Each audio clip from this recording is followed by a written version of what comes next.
apakah setelah usai salam sholat berjamaah, Nabi SAW langsung menghadapkan wajah kepada jamaah atau dengan merubah posisi? Gitu kan? Lalu bagaimana ketentuan setelah sholat berjamaah? Jadi kalau tadi hadis bersalaman berlaku umum dan kita sedang menunaikan sholat, maka di dalam sholat ada rangkaian. Gitu. Rangkaian setelah sholat itu ada dalil umum, ada dalil spesifik lebih khusus. Maka dengan pertanyaan, bagaimana ketentuan selesai sholat berjamaah? Maka kita buka surat Al-Baqarah ayat 200. A'udzubillahi minasyaitonirrajim. Mohon maaf, surat An-Nisa ayat 103. Fa'idza qadaytumus salata fadhkurullah. Apabila engkau usai menunaikan salat, apa yang harus dilakukan? Fadhkurullah, yaitu berzikir, ingat kepada Allah Subhanahu wa taala. Gitu. Ini ayat ini berlaku umum karena salatnya salat sembarang.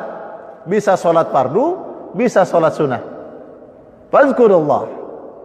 Ini dalil berlaku umum, tapi spesifik orang selesai sholat. Tapi sholatnya sholat apa? Bisa sholat fardu, bisa sholat sunnah. Fa idza qadaytumus shalah fadhkurullah. Apabila engkau selesai menunaikan sholat, maka jangan melakukan apapun kecuali fadhkurullah, ingat kepada Allah. Bagaimana caranya? Di sini karena umum, qiyaman. Dengan engkau berdiri, engkau tetap berzikir. Wa qu'udan. Engkau duduk, engkau berzikir. Wa ala junubikum, dan apakah engkau sedang sambil berbaring? Mungkin tadi masih sedang rapat penting karena ada waktu sholat menghadap kepada Allah. Ini yang lebih penting, dia tinggalkan rapatnya, dia ikut sholat berjamaah. Selesai sholat berjamaah, assalamualaikum, assalamualaikum, dia kembali mengemban tugas negara misalkan untuk menemui tempat rapatnya, dia meninggalkan tempat sholatnya, dia berzikir sambil berjalan. Atau mungkin orang yang memang ada waktunya, selesai salam masih duduk karena bisa menyelesaikan zikirnya, dia dengan duduk dia berzikir. Atau mungkin ada orang yang kelelahan, selesai sholat tidak kuat, harus rebahan, harus tiduran, dia pun rebahan. Atau mungkin kurang sehat badannya, dia tiduran atau dia rebahan sambil dia berzikir. Fadhkurullaha qiyaman wa qu'udan wa ala junubikum. Itu. Ini dalil yang bersifat umum juga dari Al-Quran. Maka kemudian berikutnya, bagaimana hadis Rasulullah SAW? Ya, dalam riwayat Imam Bukhari dikatakan, hadisnya panjang, langsung ke poinnya yang berwarna. Wasabata Rasulullah sallallahu alaihi wasallam wa man shalla minar rijal masya Allah fa idza qama Rasulullah sallallahu alaihi wasallam qama rijal. Jadi ketika Nabi sholat berjamaah, jamaahnya banyak, ibu-ibu, bapak-bapak jamaah banyak. Ketika selesai sholat, ya, selesai salam, maka kaum ibu bubar pulang dahulu, tetapi Rasulullah masih berada di tempat sholatnya. Dan bahkan Nabi kemudian berkata kepada para sahabatnya, ya, ketika melihat Nabi diam di tempatnya, maka bapak-bapak jamaah yang laki-laki tidak berani meninggalkan Rasulullah, mereka tidak bubar. Ya. Jadi sahabat Rasulullah itu baru akan meninggalkan tempat duduknya ketika Nabi meninggalkan tempat duduknya. Sahabat akan merubah posisi duduknya ketika melihat Nabi merubah posisi duduknya. Itu adabnya sahabat.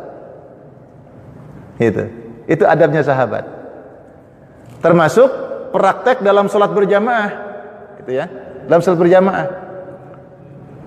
Kita biasanya sering terjadi di bulan Ramadan tentang sholat tarawih dan witir. Ada pemahaman jamaah, saya sholat witirnya nanti saja di waktu malam, karena nanti malam sebelum sahur saya mau sholat tahajud, nanti witirnya di akhir, sehingga dia ikut sholat tarawih saja bersama imam. Ketika sholat tarawih selesai dia pulang, karena dia punya niatan witirnya nanti di rumah. Ternyata sudah ada riwayatnya dari Rasulullah. Hal itu tidak bagus dilakukan. Justru yang sempurna itu ikuti sholat bersama imam, apapun yang dikerjakan imam sampai tuntas. Karena apa? Orang yang sholat bersama imam sampai selesai, maka diibaratkan dia sebagaimana orang yang sholat semalam suntuk. Itu. Jadi sholat tarawih, misalkan mohon maaf ada jamaah sholat tarawihnya pakai 23, di masjid 11, ikut 8, nanti di rumah nambah lagi kekurangannya. Atau misalkan memang bukan karena untuk 23, tapi dia memang niatnya mau sholat witir nanti malam, setelah sholat malam. Ternyata kata Rasulullah, siapa yang sholat bersama imam sampai selesai, maka nilai pahalanya sebagaimana orang sholat semalam suntuk. Jadi imam tarawih ikut tarawih, imam witir ikut witir. Itu. Nah, termasuk ketika Rasulullah duduk selesai sholat, masih duduk, sahabatnya masih duduk. Itu. Nah, kita lihat hadis berikutnya. Haddahum ala sholati wa nahahum an yansarifu qabla insirafih minas shalah. Nabi sallallahu alaihi wasallam memotivasi kepada para sahabatnya untuk mengerjakan sholat berjamaah. Ayo sholat berjamaah. Dan Nabi mengatakan, jangan pergi meninggalkan tempat sholat sebelum imam pergi. Ini bukan khusus kepada Rasulullah.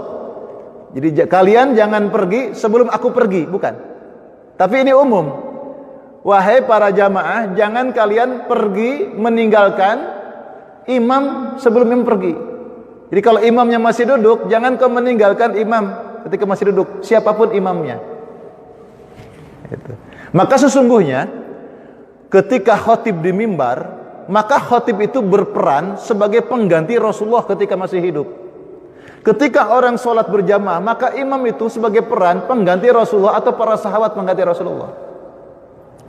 Oleh karena itu sebenarnya khotib, imam adalah orang yang harus terpilih, orang yang harus memenuhi kriteria. Kenapa? Bagaimanapun dia merupakan kepanjangan sunnah Rasulullah SAW. Akan dikaitkan dengan dalil-dalil, gitu ya. Jadi Rasulullah memotivasi untuk ayo sholat berjamaah, dan kemudian Nabi melarang para jamaah untuk meninggalkan tempat duduknya selesai sholat sebelum imam meninggalkan tempat duduknya.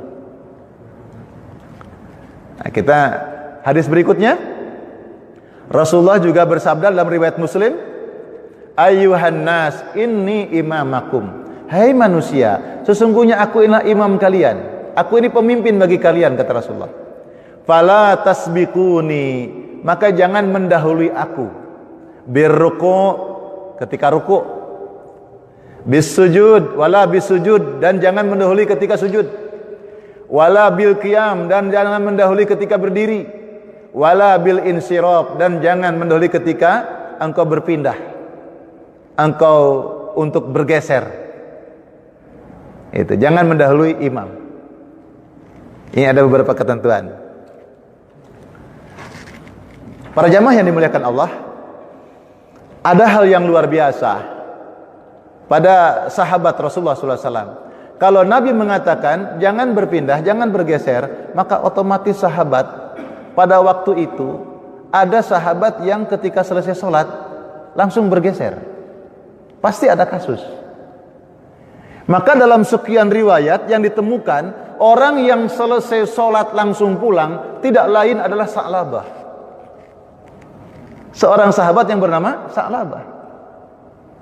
Sa'labah itu kalau selesai sholat bersama Rasulullah, dia bergegas pulang sampai Nabi hafal.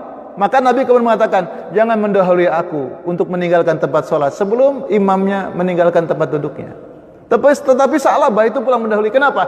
Karena Sa'labah itu dikenal orang yang paling miskin, pakaiannya cuma yang dia pakai, sementara istrinya menunggu di rumahnya, menunggu mau sholat tidak ada pakaian, sehingga dia harus bergegas pulang.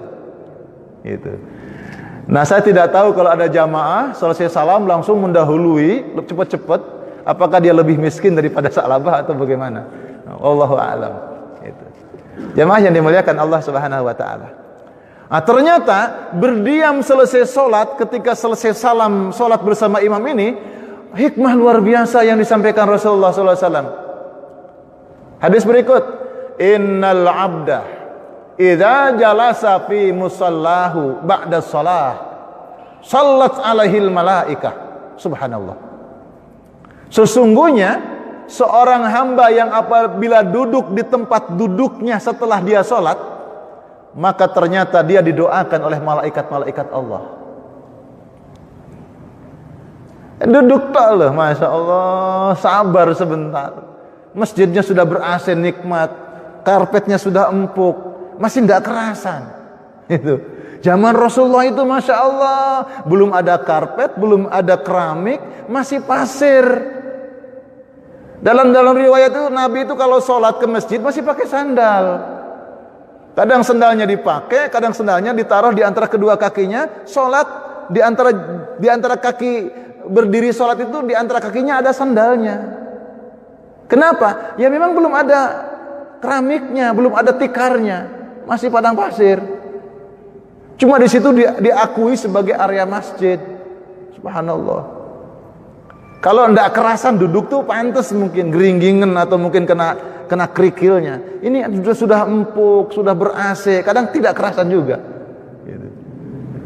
Nah ternyata seorang hamba ya duduk di masjid setelah melaksanakan sholat berjamaah itu, maka para malaikat akan bersolawat untuknya, berdoa kepadanya. Sebagaimana doanya yang sangat luar biasa, ya Allah ampunilah dia, ya Allah rahmati dia, ya Allah ampuni dia, sayangi dia. Itu luar biasa.